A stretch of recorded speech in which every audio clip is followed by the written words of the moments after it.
ஒரு நாள் ஐயோ என்ற சத்தம் செவியிலே எட்டியது. இறைவா, இறைவா.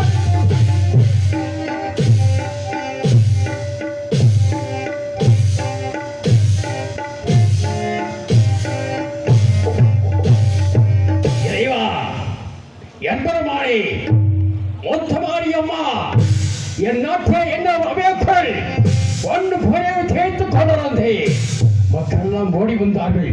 மன்னா, நாடு பஞ்சமாகிவிட்டது. நாட்டு மக்கள் பசியால் துடித்து வாடிக்கொண்டிருக்கின்றார்கள். செய்தியை கேட்ட என் மனம் முழுவாக துடித்து இயங்கினேன். வைத்திருந்தார் வஜீஸ்வரி என்கிறது சென்றேன். என் படைகளை அழைத்து சென்றேன். காட்டுக்கு வேட்டைக்கு சென்றேன். வேட்டையாடி மகிழ்ந்தோம். படைகளும் நாடும் களைப்பூற்று மயங்கிறோம். என்ன செய்வது? உண்ண உணவு இல்லை, உறங்குவதற்கு அருந்துவதற்கு தண்ணீர் கிடையாது. அப்படி இருக்கின்ற நேரத்திலே திகைத்து யோசித்துக் கொண்டிருந்தேன். ஓட்டு நோக்கினேன் எத்திசையை.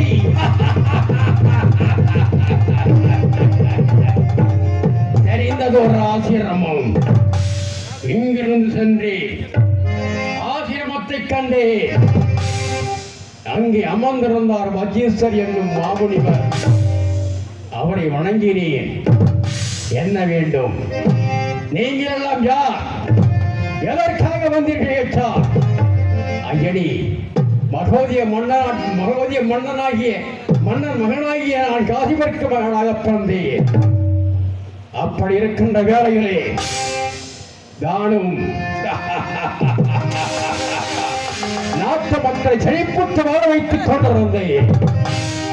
அப்போது அந்த நிலையிலே ஒரு நாள் நாட்டு மக்கள் ஓடி வந்து மன்னா அவையும் அவையும் அவையும் என்று அமைப்புகள் கேட்டது.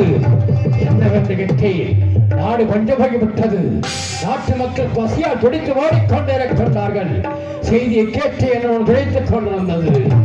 வேட்டைக்கு வந்தோம். களைப்புற்றோம். வேட்டையாடி மகிழ்ந்தோம். வேட்டையாடி மகிழ்ந்தோம். களைப்புற்றோம். அப்போதுதான் தெரிந்தது உங்கள் ஆசிரமம். இங்கு வந்தது. உங்களுக்கு என்ன வேண்டும்? உண்ண உணவு வேண்டும், அருந்துவதற்கு தண்ணீர் வேண்டும். தங்களால் கொடுக்க முடியுமா? என் படைகளை தாங்கள் சமாளிக்க முடியுமா என்று கேட்டார்கள். என்ன? உண்ண உணவு, அருந்துவதற்கு தண்ணீர். உங்கள் படைகள் என்ன ஆயிரக்கணக்கான படைகளா? 5000 பேர்கள் வந்தாலும் அடியவன் கொடுக்க மகிழ்ந்து தெரிவித்தார். என்ன ஆச்சரியம்! என் படைகளை சமாளிப்பதற்கு சம்மதித்து விட்டாரே என்று நோக்கிறேன். சுவாமிகளை அமரச் செய்தார். அமர்ந்தது என்ன படைகள்? கொடுத்தார் அருந்துவதற்கு தண்ணீர், இலை விரித்தார், உணவளித்தார், உண்ண உணவளித்தார். உணவை மகிழ்ந்தோம், மகிழ்ச்சிட்டோம். எனக்கு தோன்றியது ஒரு யோசனை. இவ்வளவு பேர்களுக்கு உண்ண உணவும் அருந்துவதற்கு தண்ணீர் கொடுத்துக் கொண்டிருக்கின்றார்கள்.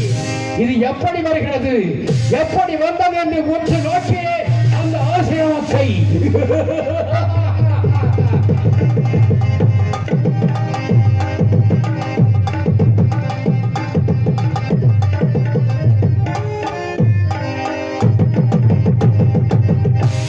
அங்கு அடுத்தது ஒரு காமதி என்ற பசு. அந்த பசு ஒன்றுதான் எங்கள் படைகளுக்கும் எங்களுக்கும் உணவளித்தது, உண்ண தண்ணீர் கொடுத்தது. யோசித்தே இந்த காமதேனுவை நாட்டுக்கு அழைத்து சென்றால் நம் நாடு பஞ்சம் நீங்கிவிடும், நாட்டு மக்கள் பசி நீங்கிவிடும் என விழாவினேன் வஜீஸ்வர் மகாமுனிவரை. என்னவென்று கேட்டார். ஐயனி, இந்த காமதேனுவை என்னுடைய நாட்டுக்கு அனுப்பினார் நாடு பஞ்சம் நீங்கிவிடும், நாட்டு மக்கள் செழிப்புற்று வாழ்வார்கள். தாங்கள் தயவு செய்து எனக்கு அனுப்ப வேண்டும்.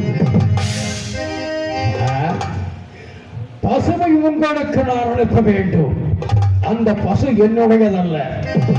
தேவசபையிலே ஒரு நாள் தேவேந்திரன் எனக்கு பரிசாக கொடுத்த அந்த பசு காமதேனு. அதை கொடுக்கவோ கொடுக்க மறுக்கவோ எனக்கு உரிமை இல்லை. வேண்டுமென்றால் அறையில் சென்று காமதேனியை அணுகி அழைத்து சென்றால் அது வகை தந்து அனுமதித்தால் செல்லாம் என்று நோக்கினார். சென்றேன், காமதேனியை வணங்கினேன், என் நாட்டுக்கு வரும்படி நிகழ்த்தேன். முடியாது என்று சொன்னது. சினம் கொண்டேன், படை விரித்தேன். என் படைகளை எல்லாம் அதை பிடிப்பதற்கு அனுப்பினேன். என்ன செய்தது தெரியுமா? அந்த காமதேனு என் அனுப்பிய படைகள் எல்லாம் தன் வாளால் அடித்து கொண்டு குவித்தது. இறைவா, என் வருமானே, படையெல்லாம் அடித்து விட்டதை என்ன செய்ய போகின்றேன்? எப்படியும் அந்த காமதேனுவை அழைத்து செல்ல வேண்டும் என்று திட்டம் தீட்டினேன். வணங்கினேன், என் பெருமான் சிவபெருமானை வணங்கி நின்றேன். காட்சி கொடுத்தார். மகனே, என்னை அழைத்த காரணம் யாது? எதற்கு என்னை அழைத்தார்? மகனே, தாங்கள் வர வேண்டும், தாங்கள் வர வேண்டும், தாங்கள் வர வேண்டும். அந்த காமதேனுவை நான் அடைய வேண்டும், காமதேனுவை அழைத்து செல்ல வேண்டும். அதற்கு தாங்கள் வரம் கொடுக்க வேண்டும். சிறியவா, காமதேனுவை நீ அழைத்து செல்ல வேண்டும், காமதேனுவை அடைய வேண்டும். 100 ஆண்டுகளாக தவம் செய்ய வேண்டும், ஊசி முனையிலே நின்று. அதன் பிறகு அந்த காமதேனுவை நான் உனக்கு அனுப்புகிறேன் என்று சொன்னார். அன்று முதல் இன்று வரை ஊசி முனையிலே நின்று தவம் செய்து கொண்டிருக்கின்றேன். விஸ்வாமித்திரன் என்ற இடத்திலே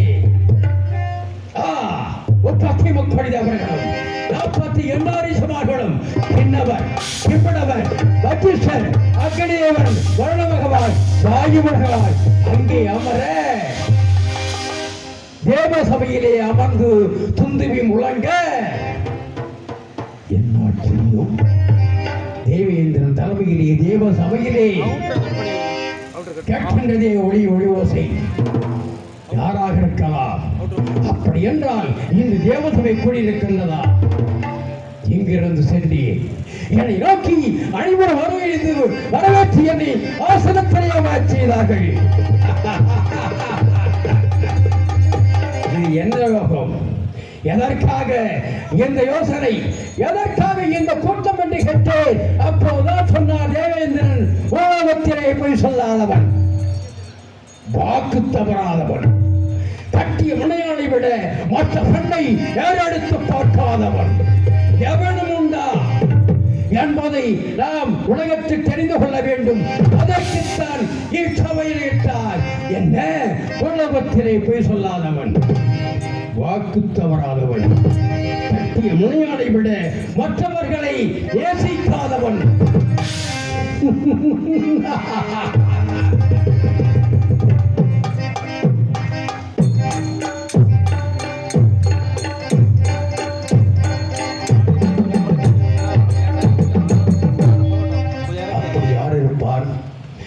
இருப்பான், எவனும் உலகத்தில் இருக்க மாட்டான்.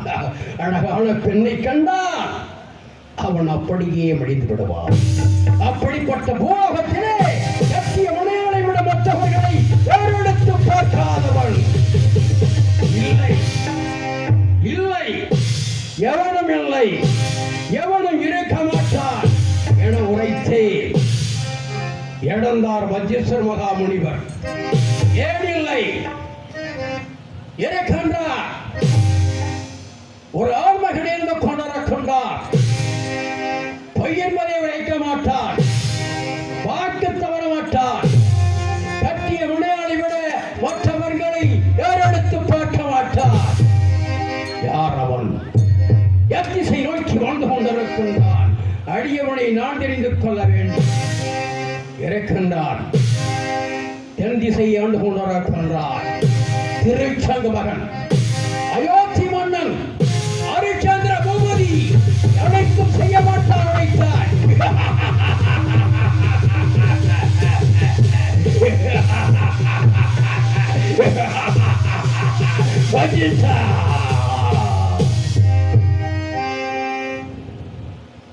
என்ன உரைத்தாய்?